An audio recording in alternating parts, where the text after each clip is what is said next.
संविधान हे फक्त काही शासनाचे नियम अशा अर्थाने नाही आहे. तर त्यामध्ये सगळ्यात महत्त्वाचं हक्क हा विषय येतो. माणसांचे मूलभूत हक्क आणि ते आपल्या दैनंदिन जीवनाशी निगडीत असतात.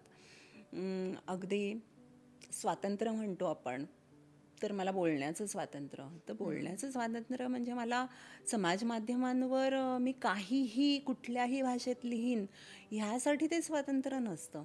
तर तुम्ही योग्य शासनाचे योग्य निर्णय शासनाला तुम्ही म्हणजे जसं युरोपमध्ये झालं की तुम्ही राजाविरुद्ध बोलूच शकत नाही, तसं कुठेतरी एकाधिकारशाही निर्माण न होऊन देण्यासाठी तुम्ही योग्य ते बोलणं, समाजमन एकवटणं, समाजाचं मत एकवटणं, समूह फॉर्म करणं, ह्यासाठी हे मूलभूत अधिकार असतात.